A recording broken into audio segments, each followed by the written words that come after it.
sobre o lugar sagrado. E nós falamos que o primeiro lugar sagrado na terra não foi construído pelo homem, foi construído por Deus, e era um jardim, o jardim do Éden.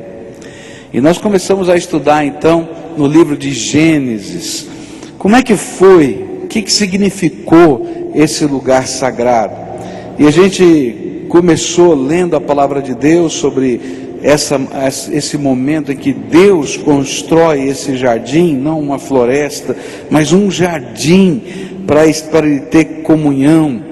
E é interessante que a gente aprendeu que esse era um lugar de Deus para o homem. Então Deus construiu, era dele, mas ele preparou para o homem, para que pudesse estar ali com ele. Depois nós aprendemos que esse lugar era um referencial da bondade divina, onde Deus mostrou a sua bondade de muitas maneiras diferentes. Ele mostrou através da beleza. Se você entra numa floresta, você tem medo, por causa que ela é densa, ela é escura, ela é intrincada, a gente se emaranha. Agora, se você entra num jardim, é diferente. A beleza do jardim nos envolve, não é? Depois a gente descobriu que Deus não somente cuidou com a beleza, mas Ele deu tudo o que era necessário para a vida, porque nesse jardim tinha alimento, frutos, né? E tudo que tinha sabor, porque era gostoso que estava lá. Depois a gente aprendeu que aquele era um lugar de vida, porque no centro do jardim tinha uma árvore, a árvore da vida, onde Deus queria que ali tivesse marcado que o propósito de Deus criar esse jardim era vida eterna para os seus filhos. Depois aprendemos também que aquele era um lugar de decisão, porque naquele jardim tinha uma outra árvore, a árvore da ciência do bem e do mal. E o homem tinha que escolher ou vida ou ciência, discernimento próprio, que levava à morte, porque quem comesse daquela árvore certamente morreria. Depois descobrimos que aquele lugar era um lugar onde a bênção de Deus se manifestava, e aqueles rios que saíam de dentro do jardim abençoavam não só o jardim, mas abençoavam toda a terra. E a gente aprendeu essa bênção de Deus que sai do lugar sagrado. Depois descobrimos que naquele lugar o homem tinha recebido uma missão. Ele tinha que cuidar do jardim e plantar o jardim. E nós terminamos estudando, pensando nas sementinhas que Deus coloca nas nossas mãos, porque é lá no lugar sagrado que Deus coloca a missão para a nossa vida. Mas eu queria começar a estudar hoje parte do final do capítulo 2 e o começo do capítulo 3, onde dois aspectos diferentes desse lugar sagrado chegam diante de nós. O primeiro deles, e que quero estudar nessa manhã, é que Deus preparou esse jardim para nos ensinar, através do sagrado, o valor da comunhão, o valor da interação, o valor das bases mais elementares da comunhão humana, e entre elas está a família. Eu queria convidá-lo para você abrir sua Bíblia em Gênesis 2, a partir do verso 18, e nós vamos meditar na palavra de Deus nestes versículos. Gênesis capítulo 2, a partir do verso 18, diz assim: Depois o Senhor disse: Não é bom que o homem viva sozinho. Vou fazer para ele alguém que o ajude como se fosse a sua outra metade. E depois que o Senhor Deus formou da terra todos os animais selvagens e todas as aves, Ele os levou ao homem para que pusesse nome neles, e eles ficaram com o nome que o homem lhes deu. E ele pôs nomes nas aves e em todos os animais domésticos e selvagens, mas para Adão não se achava uma ajudadora que fosse como a sua outra metade. E então o Senhor Deus fez com que o homem caísse num sono profundo. E enquanto ele dormia, Deus tirou uma das suas costelas e fechou a carne naquele lugar. E dessa costela o Senhor formou uma mulher e a levou ao homem. E então o homem disse: agora sim, esta é carne da minha carne e osso dos meus ossos. Ela será chamada de mulher, porque Deus a tirou do homem. É por isso que o homem deixa o seu pai e a sua mãe para se unir com a sua mulher, e os dois se tornam uma só pessoa. Tanto o homem como a sua mulher estavam nus, mas não sentiam vergonha.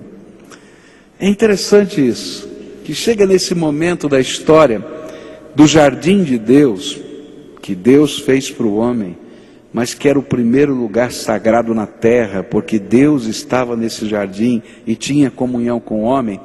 Deus coloca as coisas mais essenciais da vida humana em destaque. O jardim de Deus não é um lugar para a gente estar sozinho,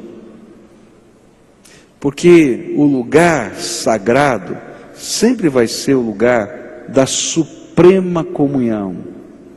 E a suprema comunhão aqui nesse texto vai se revelar em 3 aspectos diferentes. Com Deus, porque esse é o sentido do lugar sagrado. Com o ser humano, e aí o Senhor vai mostrar um dos aspectos da suprema comunhão humana chamada família. E terceira comunhão é da natureza, onde homem e natureza trabalham juntos e não se autodestroem. 3 elementos básicos da vida que são colocados e que vêm como lição para nós a partir do lugar sagrado. A primeira coisa então é com Deus. E eu, como falei muito a respeito disso, eu só quero pontuar onde está isso na Bíblia. Versículo 25 diz assim: tanto o homem como a sua mulher estavam nus, mas não sentiam vergonha. E aqui a gente vai aprender uma coisa muito simples, que a Bíblia tem a nos ensinar. É que comunhão com Deus é desnudar a nossa alma perante Ele.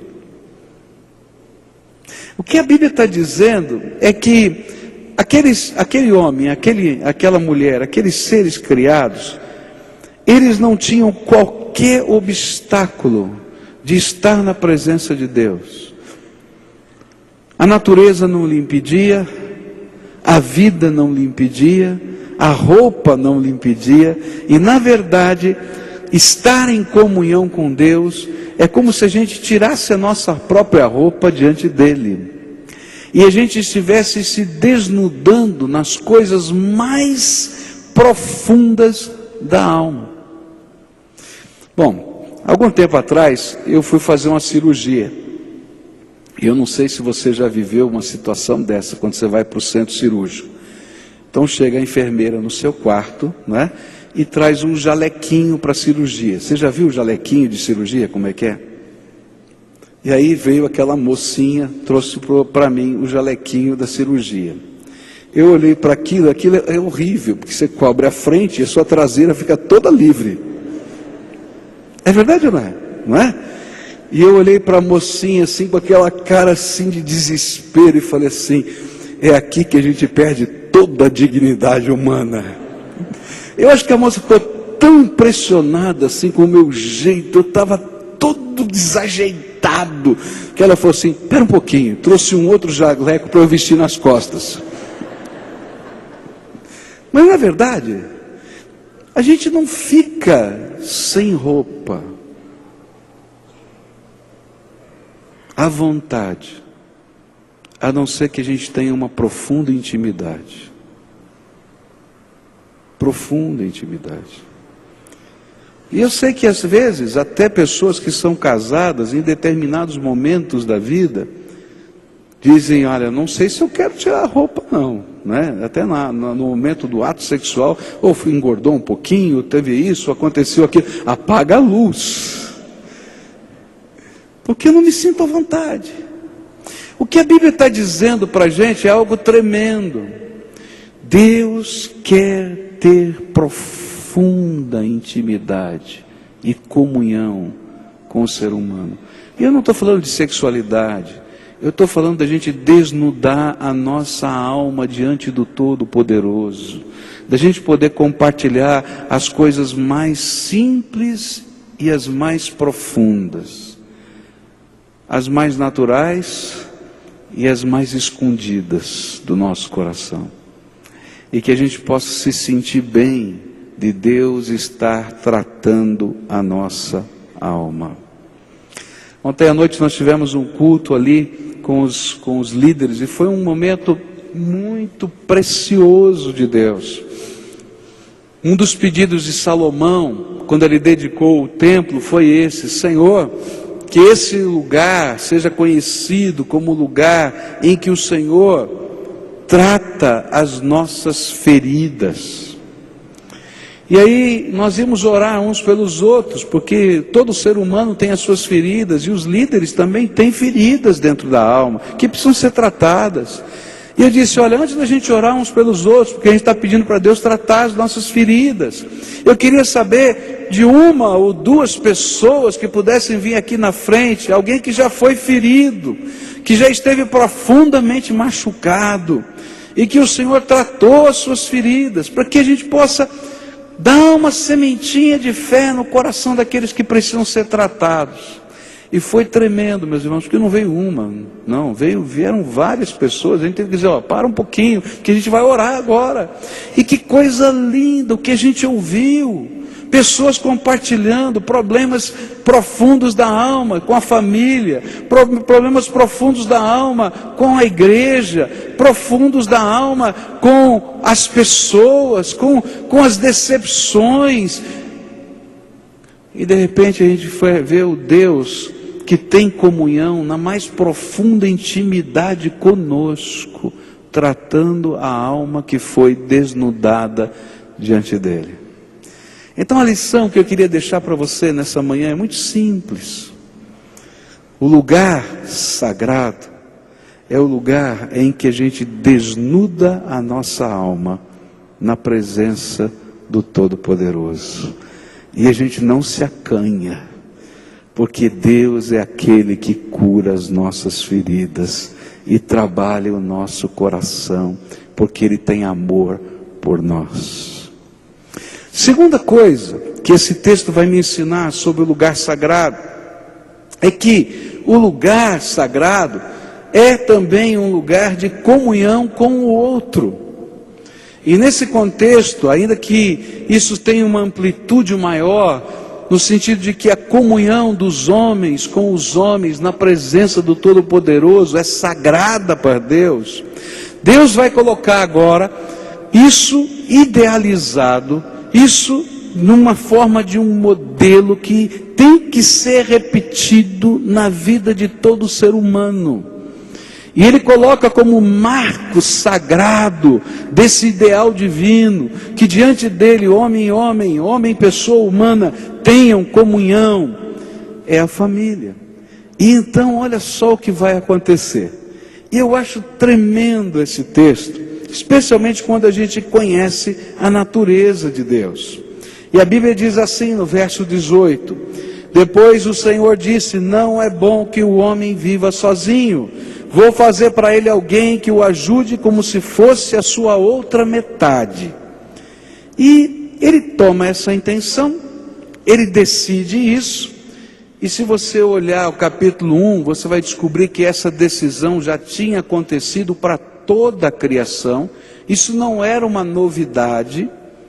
Deus criou todos os seres, macho e fêmea, para que a gente pudesse ter a ideia de necessidade de interação em toda a criação.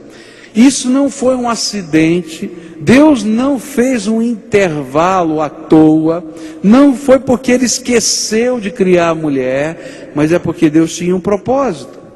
E aí então ele diz para o homem: homem, vai trabalhar, você tem missão aqui de cuidar desse jardim. E ele diz assim: olha, nomeia todos os seres criados. E ele vai dizendo: bom, esse aqui eu vou chamar disso, esse aqui eu vou chamar daquilo. E ele tinha que nomear o macho e a fêmea, o macho e a fêmea, o macho e a fêmea. E ele começou a perceber que em toda a criação havia macho e fêmea. E ele disse: puxa vida, eu acho que Deus esqueceu, eu estou sozinho. Ué, aqui também tem macho e fêmea, aqui também tem macho e fêmea, aqui. E eu?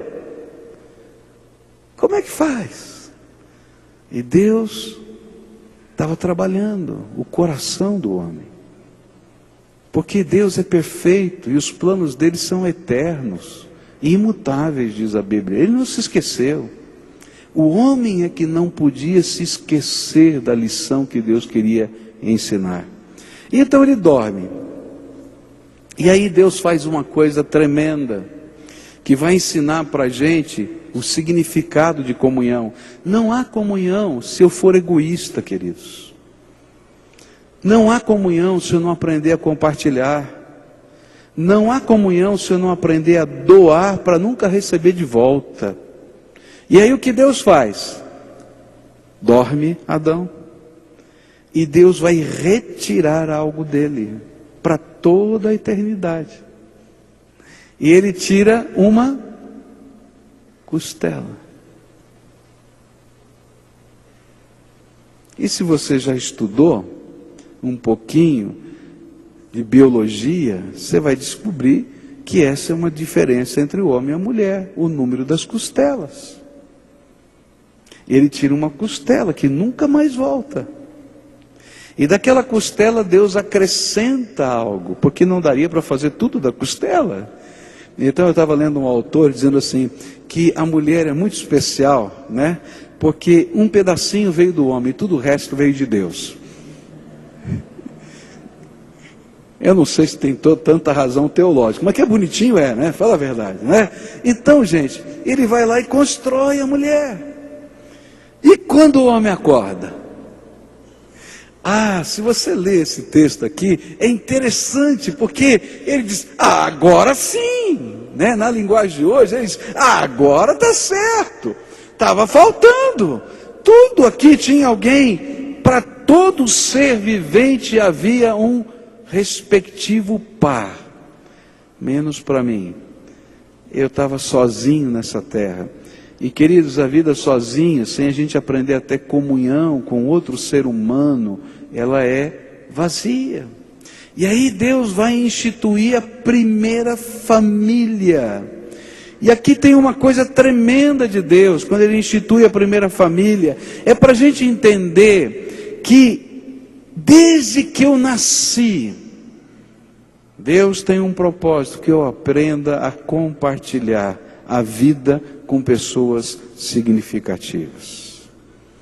Desde que eu nasci num contexto em que eu compartilhei a minha vida com pessoas significativas. A própria gestação é um compartilhar de vida. Tem várias mulheres grávidas aqui, né? Eu estava vendo elas aqui, orando, adorando a Deus, e elas já estão trazendo o seu filho, a sua filhinha no ventre, estão compartilhando a vida. Essas músicas que nós cantamos, essa criança já ouviu, está lá, estão sendo introjetadas na alma, porque a vida está sendo compartilhada. Mas quando eles nascem, a vida continua sendo compartilhada, porque se não tiver alguém que esteja ao lado daquela criança, ela morre de fome, ela morre de sujeira, ela morre, porque vida só tem sentido se ela for compartilhada com pessoas significativas. E Deus então diz: olha, eu preciso que esse homem entenda, que essa raça humana entenda, que a vida é algo que se compartilha. E esse é o princípio da comunhão.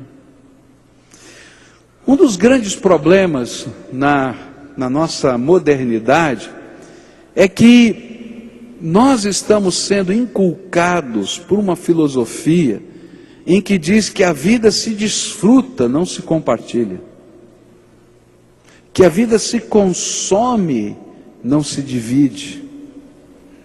Que a vida só tem sentido se eu conseguir que alguém me satisfaça, e não que tenha um grande prêmio e bênção em abençoar a vida do outro. E aí a gente tem uma visão bitolada do sentido da vida e da comunhão e do ser humano no seu relacionamento com outro ser humano, queridos. E aí a palavra de Deus vai começar a mostrar para a gente algumas coisas tremendas. Olha, Deus queria que o homem entendesse que ele precisa pertencer, que o sentimento de pertença é importantíssimo para o ser humano. E é por isso que a gente não consegue viver como um ermitão. A gente faz parte da família, a gente faz parte de um grupo social, a gente faz parte de um relacionamento de amigos, porque eu tenho que ter um lugar que eu diga, esse é o lugar em que eu pertenço. Não é o meu lugar, é o lugar que eu pertenço. A Bíblia vai ensinar que comunhão dos seres humanos é comprometimento, porque eu não posso ter comunhão com o outro e sentir que pertenço se eu não me comprometer com esse ser humano. E esse é um outro problema que a gente vive na atualidade. Ninguém quer se comprometer com nada. Queridos, é horrível dizer isso, mas pais não querem se comprometer com os filhos. Por isso algumas mães optam pelo aborto. Porque é entrar numa vida de compromisso para sempre. Por isso que alguns pais não assumem a paternidade dos seus filhos, ou mesmo que assumam, somem no mundo e não estão nem aí. Mas, queridos, isso significa vida vazia. Vida sem sentido. Porque comprometer-se faz parte da felicidade humana.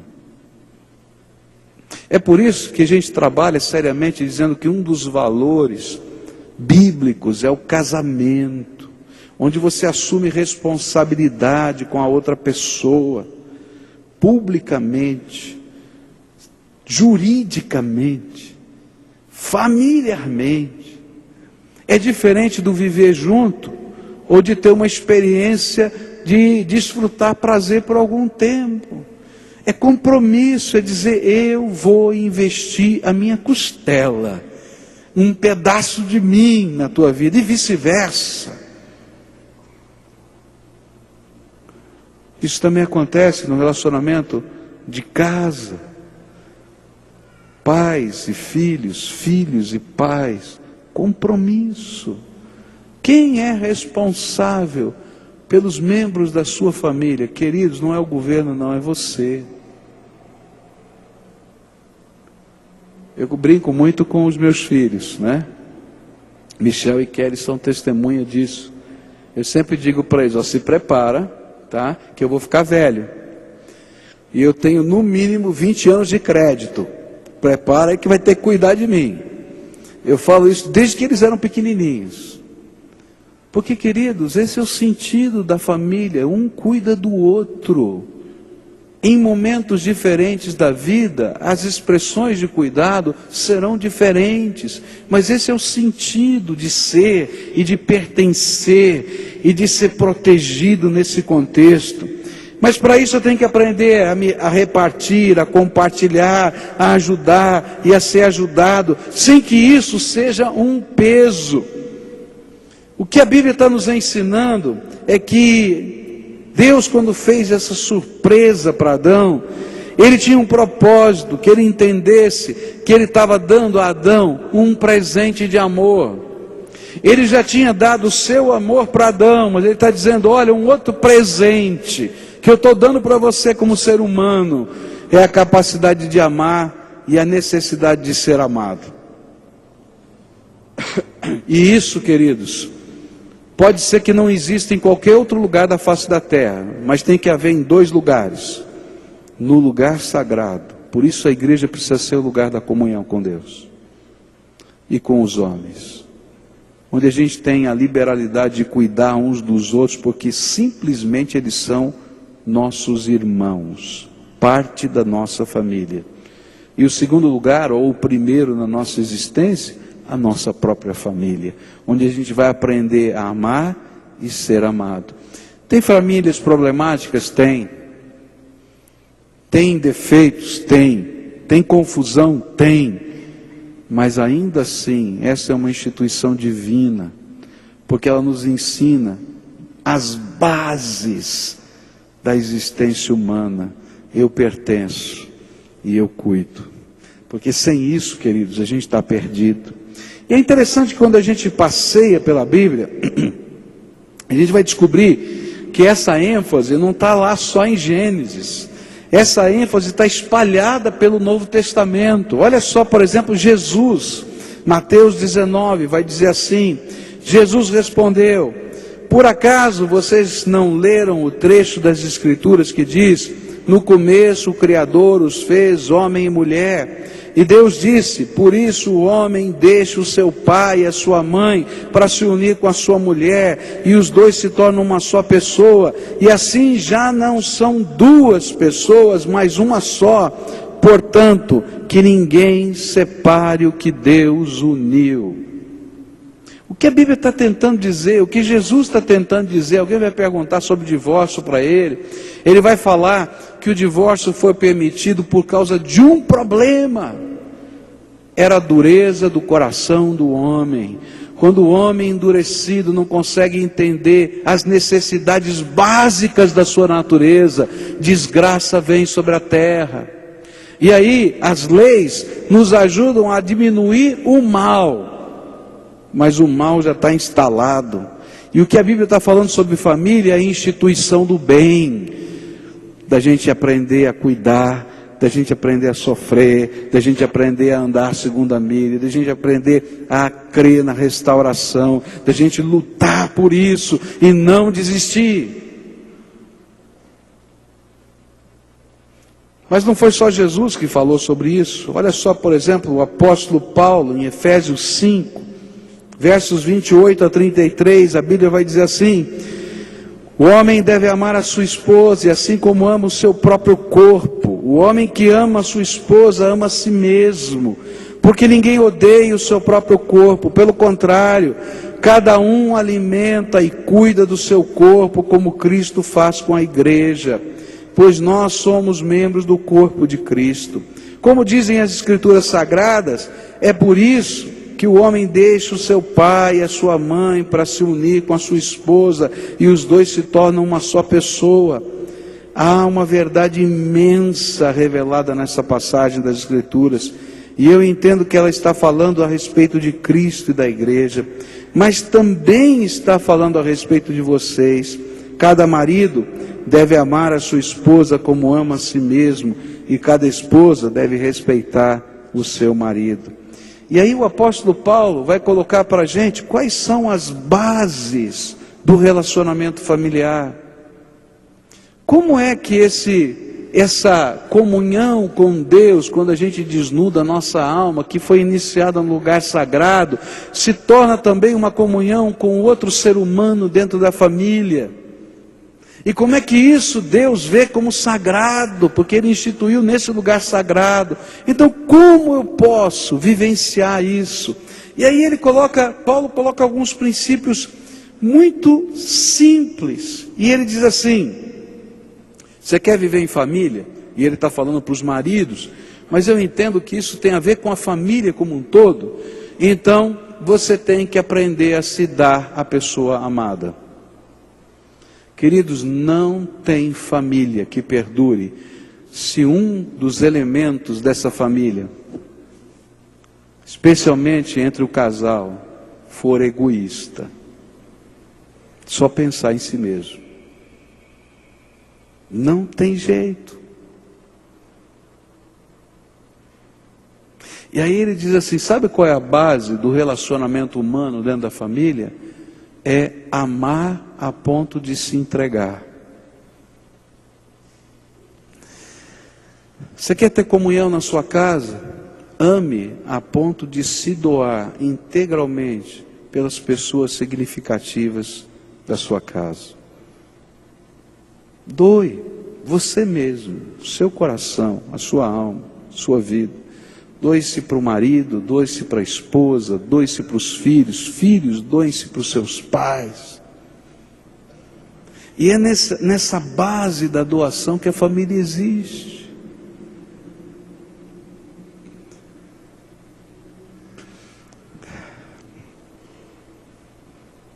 Eu conversava com um casal que tem uma filha, um filho, que tem problemas sérios de saúde, nasceu com problemas sérios de saúde, com muitas limitações. E um dia chegou um irmão na casa dessa pessoa, e aquela casa, para aquela criança poder viver, ela teve que ser toda adaptada, readaptada, a família se alterou. É uma luta, é uma batalha muito intensa. E aquele irmão que foi fazer uma visita, foi trazer uma palavra de consolo. Agora tem umas palavras de consolo que eu vou lhe dizer, né? E aí aquela pessoa insinuou na palavra de consolo que ia pedir para Jesus levar o filho embora, matar, para dar um descanso. Meus irmãos, aquele casal queria matar o irmãozinho. E veio falar com o pastor. Pastor, não manda mais ninguém lá não, porque se for para fazer esse negócio eu não quero. Porque aquela criança, com todas as limitações que tem, é amada. É amada. É amada. É preciosa. E para aqueles pais, apesar de toda a luta, de todo o sacrifício, de todo o trabalho, porque eu sou testemunha da luta, do sacrifício do trabalho, eles não conseguem se ver sem aquela criança. Eles oram sim, Senhor, faz um milagre. Senhor, restaura. Senhor, mas eles não querem que alguém arranque deles. Eu sei que um dia a vida pode arrancar deles, mas eles não querem adiar um minuto sequer, ou antecipar, melhor dizendo, um minuto sequer, do dia destinado por Deus para isso. Isso é família, queridos. Isso é família. É você saber que você pode ser e pertencer só porque você existe. Não porque você produz, porque você faz isso, porque você faz aquilo. Aí fora no mundo está cheio de coisas. Se você quiser pertencer porque você produz, está cheio. Vai para o teu trabalho. É lá que você vai descobrir isso. Agora no dia que você parar de produzir depois de 35, 40 anos, ou como aconteceu com um irmão que me disse, olha, fui despedido. Por quê? Simplesmente você ficou muito velho. Mas eu continuo produzindo, mas você ficou velho. Aí tem que mudar. E aí o sentimento é, eu nunca pertenci, eu fui usado. Queridos, Deus nos abençoou dando uma família. Nem sempre é fácil viver em família. Nem sempre é tranquilo viver em família. Mas ainda assim é uma bênção de Deus. E se você quer manter essa bênção de Deus na tua experiência de vida, então ame a ponto de se dar, da mesma maneira como Jesus nos amou, de tal maneira que se deu e se entregou por nós. E se hoje você faz parte da família de Deus, é porque você que estava lá no inferno, era um tição, um pedaço de pau pegando no fogo ali, foi arrancado pelo poder salvador de Jesus, foi santificado pela graça dele. E nada do que você possa fazer ou tenha feito teria poder para fazer isso. Foi graça pura, amor incontável. E Jesus está dizendo, ensinando para a gente, a Bíblia está ensinando, família é isso. Segunda dica de Paulo para a gente, com as nossas famílias, É um amor que investe no crescimento emocional e espiritual e na beleza da pessoa amada. Na família não é lugar para a gente disputar. Na família é lugar da gente celebrar a vitória um do outro. É interessante, né? Porque a gente tem aquela cena bonita de 2002, né? Do final da Copa do Mundo. Não dá para esquecer aquela cena bonita, né? Quando a gente está ganhando a Copa do Mundo, o Brasil ganhou a Copa do Mundo em 2002. E aí a gente vai ver toda a comissão técnica, todos os jogadores no centro do campo, de mãos dadas, ajoelhados, agradecendo a Deus. Foi tão impressionante que a FIFA proibiu que se fizesse de novo, porque a gente pode aviltar o coração das pessoas a agradecer a Deus pelas nossas vitórias, né? Esse é o pensamento. É nada, gente, tem que agradecer a Deus pelas vitórias que Ele tem dado na nossa existência, né? Mas a coisa bonita é que a vitória não era do jogador que tinha feito mais gols pela seleção.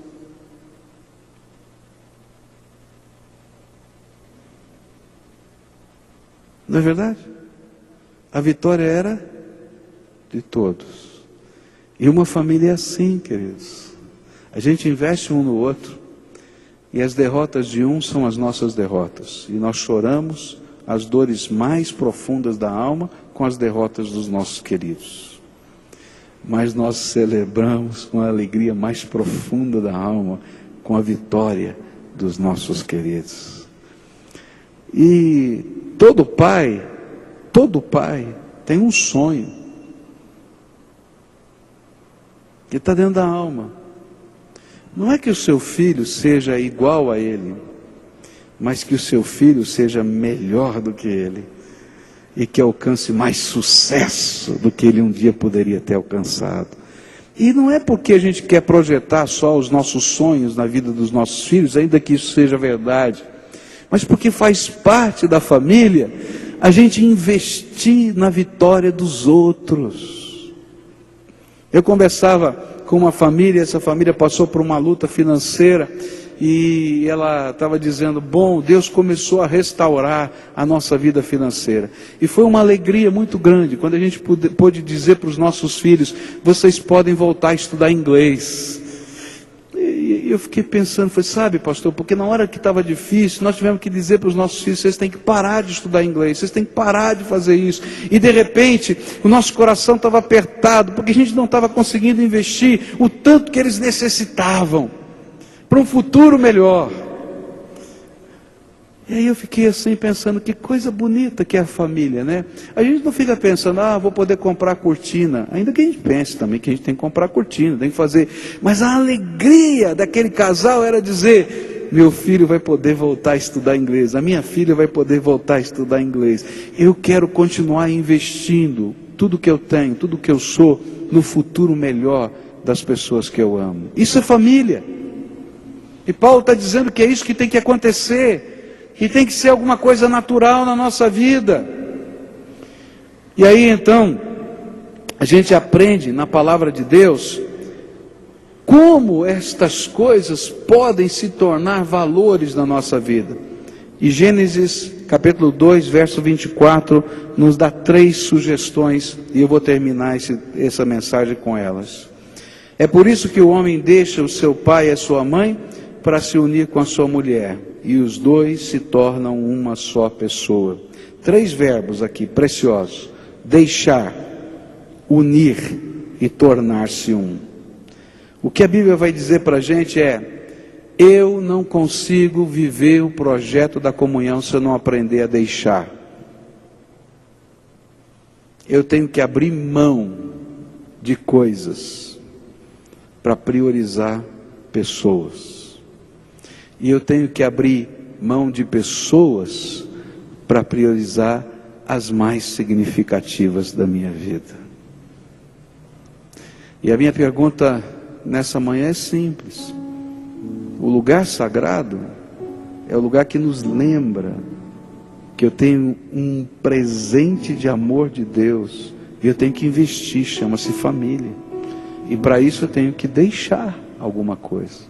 Se tem alguma coisa que está atrapalhando o relacionamento, sejam pessoas, lugares, coisas, investimentos, sonhos, e você não estiver disposto a abrir mão para deixar, para priorizar as pessoas mais significativas, você e toda a sua família vão sofrer. Segundo verbo simples dessa dica divina é unir. A gente deixa e a gente se une. E a palavra aqui é uma palavra muito forte na língua hebraica que significa grudar, colar. De tal maneira que se a gente tentar tirar, vai deixar pedaços da gente no outro e o outro vai deixar pedaços na gente. É isso que acontece quando uma família se rompe. Pedaços vão ficando. E ele está dizendo, olha, você quer que essa tua casa seja abençoada? Se una mais intensamente.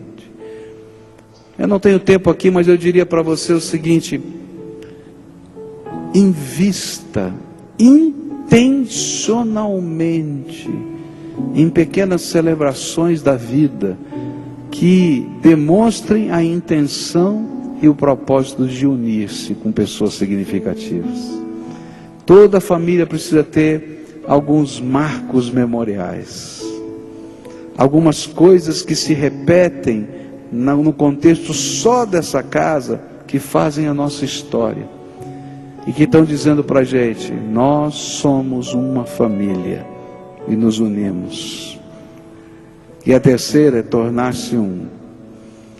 Nossa família tem a marca da minha identidade e da sua identidade.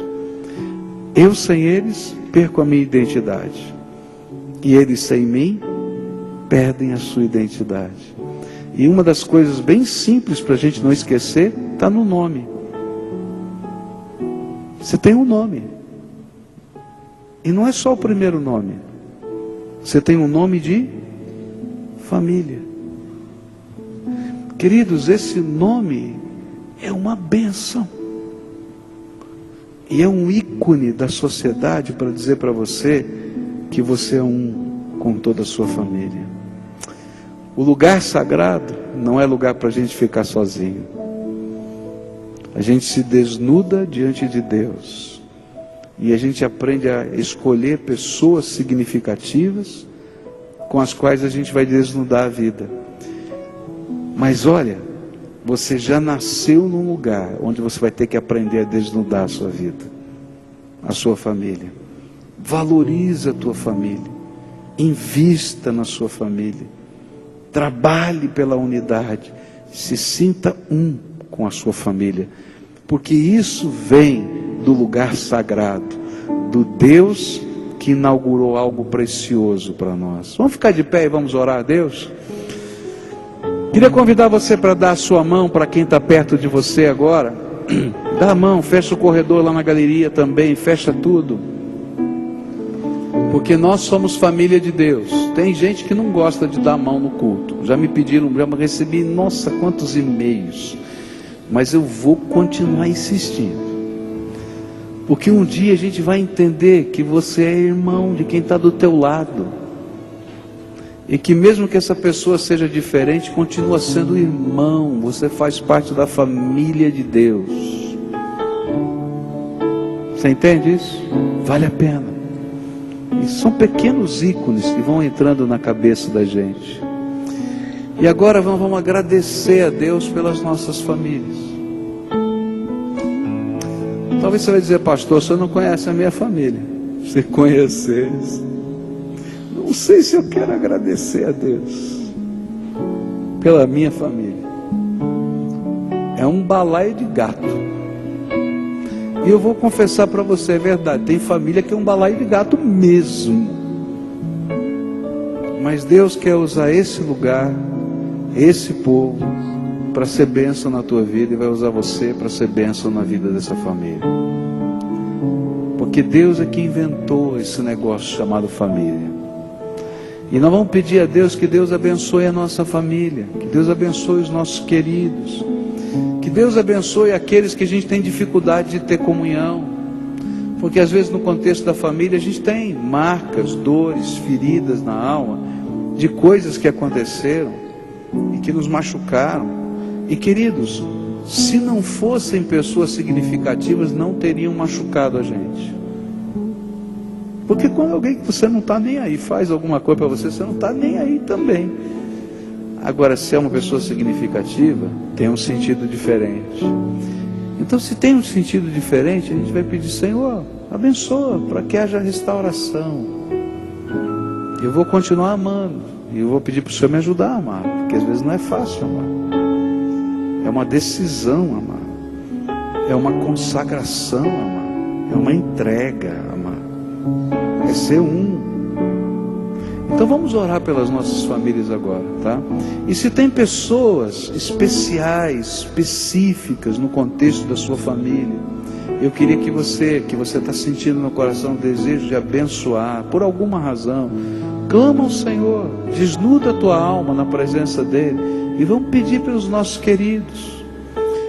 A gente aprendeu ontem à noite que o lugar da adoração, o templo, a cela, o lugar onde se reúne para adorar, precisa ser conhecido como o lugar em que Deus ouve, atende e perdoa. E a gente vai pedir: Senhor, ouve, atende, perdoa, faz a tua obra na nossa casa. Amém? Então curva a tua fronte agora e você vai orar pela sua família. Você é o sacerdote hoje, que está ministrando a bênção. Pede para Deus abençoar. Coloca o nome das pessoas da sua família. Fala: Senhor, pede uma bênção. Se você conhece, porque ele é da tua família, pede bênçãos específicas. Senhor, abençoa nessa área tão difícil, tão pesada. Ou Senhor, te agradeço pela vitória, porque a vitória dele é tua vitória, ou dela é tua vitória. Pede essa bênção. As mamães que estão aqui, lembrem dos seus filhinhos.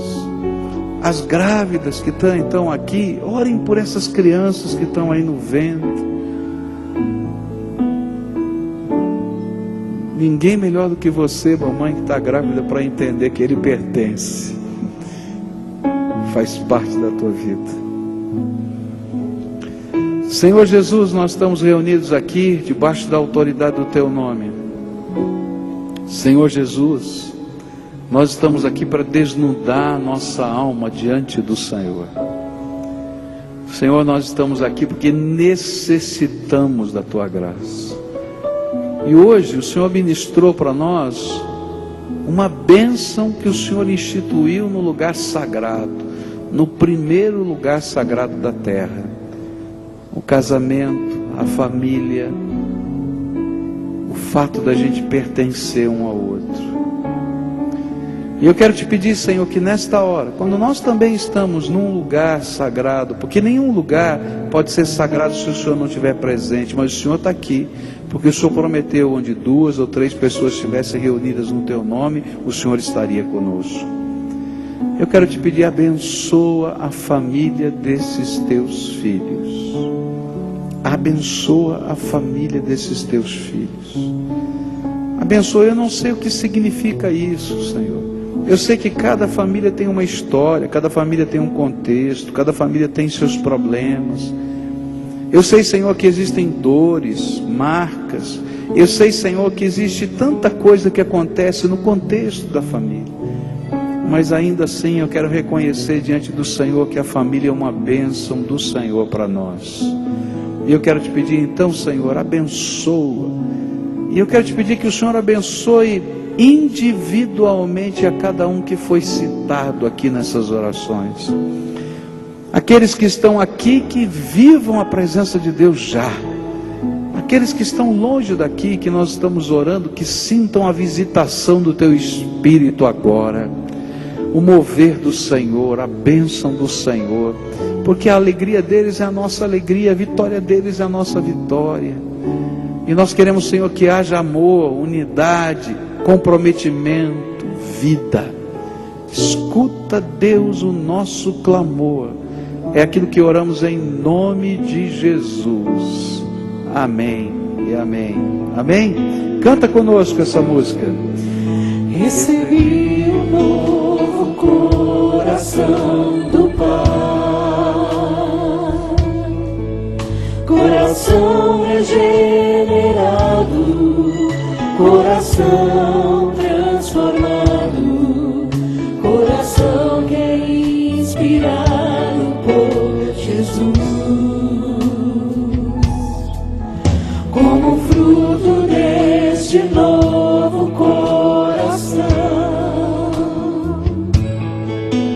eu declaro a paz de Cristo, te abençoo, meu irmão, preciosa é a nossa comunhão. Somos corpo que assim bem ajustados, totalmente ligados, unidos, vivendo em amor, uma família, sem qualquer falsidade, vivendo a verdade, expressando a glória do Senhor, uma família, vivendo o compromisso do grande amor de Cristo. Eu preciso de ti, querido irmão, precioso és para mim, querido irmão. Recebi coração do Pai, Que gostoso, olha. coração regenerado, coração transformado, coração que é inspirado por Jesus. Como fruto deste novo coração, eu declaro a paz de Cristo, te abençoo, meu irmão, preciosa é a nossa comunhão. Somos o quê? Somos corpo, assim bem ajustados, totalmente ligados, unidos, vivendo em amor, uma família, sem qualquer falsidade, vivendo a verdade, expressando a glória do Senhor, uma família, vivendo o compromisso do grande amor de Cristo. Eu preciso de ti, querido irmão, precioso és para mim, querido irmão, eu preciso de ti, querido irmão, precioso és para mim, querido irmão. Amém? Aleluia. Louvado seja o Senhor. Queria convidar você para hoje à noite. Hoje à noite nós vamos continuar estudando e eu vou falar que o lugar sagrado também acontece tentação. Capítulo 3 de Gênesis. Eu queria convidar você para a gente estudar juntos, tá bom? Que Deus abençoe você. Vai na paz e na graça de nosso Senhor Jesus.